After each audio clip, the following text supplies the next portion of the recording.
என் பிரியமான பிள்ளையே, ஸ்தோத்திரம். நாள்தோறும் இரவு நேரத்தில் நீ கண்ணீர் விட்டதெல்லாம் போதும் செல்லமே. யார் கண்களும் காணாமல் மறைந்து கொண்டு நீ அழுததெல்லாம் போதும். உன் கண்ணீரை கண்டு கொண்டுதான் நான் இப்பொழுது பேசுகிறேன். நீ இப்படி அழுகின்ற அளவுக்கு எதுவும் நடந்துவிடவில்லை.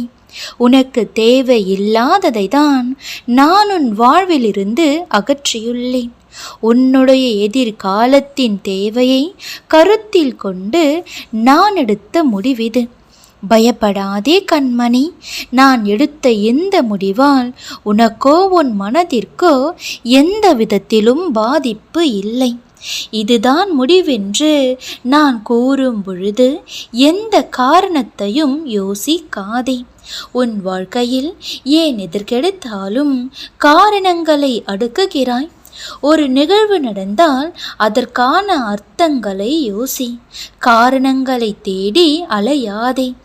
காரணங்களை தேடுவதினால் அதில் உனக்கு என்ன பலன்? என்றைக்குமே காரணங்களை தேடி அலைந்தவர்கள் ஜெயித்தவர்கள் இல்லை. காரணங்களால் நிம்மதி குலைந்து போகும். காரணங்களை அறிவது எப்படி நிம்மதியை பாதிக்கும் என்றுதானே கேட்கிறாய்? காரணங்கள் மூலம் இது ஏன், எப்படி, எதனால், எவ்வாறு என அனைத்திற்கும் பதில் கிடைக்க வேண்டும் என்று தோன்றும். அப்படி இருந்தால் முடிந்து இருந்த பக்கங்களாய் காரணங்களை மட்டுமே யோசித்து அதையே நினைத்து கொண்டு அதே பக்கத்தில் முடிக்கப்படாத எழுத்துக்களாய்தான் உன் வாழ்க்கையில் உன்னால் இருக்க முடியும். அதற்கு பதிலாக இவ்வாறு நினை. இனி என் வாழ்க்கையில் என்ன நடந்தாலும் அதற்கொரு காரணம் இருக்கும். அது என் அப்பாவிற்கு தெரியும். எனக்கு எது நல்லதோ அதை என்னிடம் சேர வைப்பார் என்று உன் சிந்தனையை ஒருமுகப்படுத்தினால் நிச்சயம் வாழ்வில் வெற்றி காண்பாய். உன் மனதில் இருக்கும் நிம்மதி தொலைய காரணம் என்னவென்று தெரியுமா? எப்பொழுதும் எது நடந்தாலும் காரணங்களை பற்றி நீ யோசித்து கொண்டே இருப்பதால்தான் உன் மனம் அமைதியற்று நிம்மதியை தொலைத்திருக்கிறது. முதலில் எது நடந்தாலும் ஏன் ஏன் என்று அலைமோதும் உன் எண்ணங்களை அமைதிப்படுத்து. எப்பொழுதும் எதையாவது அசை போட்டு கொண்டிருக்கும் உன் எண்ணங்களை எல்லாம் சற்று அமைதிப்படுத்து. அந்த எண்ணங்கள் தான் உன்னை மெல்ல மெல்ல ஆக்கிரமிப்பு செய்து நிம்மதியை வாங்குகிறது. அதிகமாக யோசிப்பதையுமே கூட சற்று குறைத்துக்கொள். என்ன யோசித்து என்ன நடக்கப் போகிறது? கடந்த காலத்தில் நடந்து முடிந்தவற்றை நீ மாற்ற முடியுமா?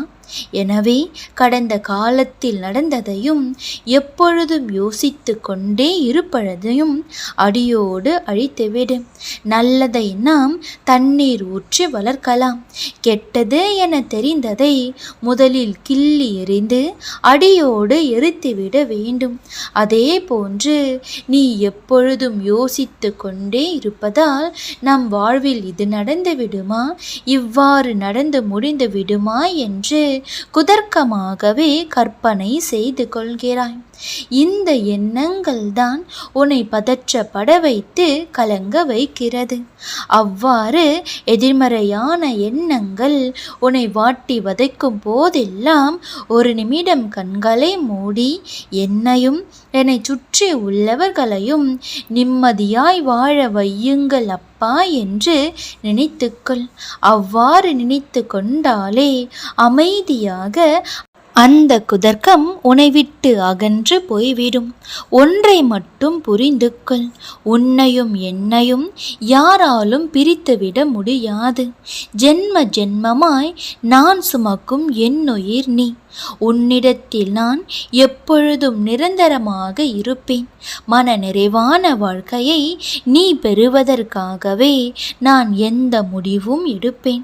எனவே நான் எந்த முடிவை எடுத்தாலும் அதை மனதார ஏற்றுக்கொள். அதற்கும் காரண காரியங்களை தேடி அலையாதே. நான் வாக்களித்தபடி நான் எடுத்த இந்த முடிவு எந்த விதத்திலும் உன்னை பாதிக்காது. மனம் பாதிக்கும்படியே நீ ஏங்கும்படியோ எந்த நிகழ்வும் நிகழாது. உனக்கு என்ன தேவை என்பது உன்னை விட எனக்கு நன்றாக தெரியும். எதை கொடுக்க வேண்டும், எவ்வாறு உன்னை வாழ வைக்க வேண்டும் என்ற முடிவை நானே எடுத்திருக்கின்றேன். என் முடிவின்படி மன நிறைவான வாழ்க்கையை மனம் குளிர வாழப் போகிறாய். இதோ உனக்கான இன்றைய என் வாக்குத்தத்தம். உன்னிடத்தில் ஒப்புவிக்கப்பட்டதை நீ காத்து கொண்டு சீர்கேடான வீண் பேச்சுகளுக்கும் ஞானமென்று பொய்யாய் பேர் பெற்றிருக்கின்ற கொள்கையின் விபரீதங்களுக்கும் விலகு. 1 தீமோத்தேயு 6 அதிகாரம் 20 வசனம். ஆமேன்.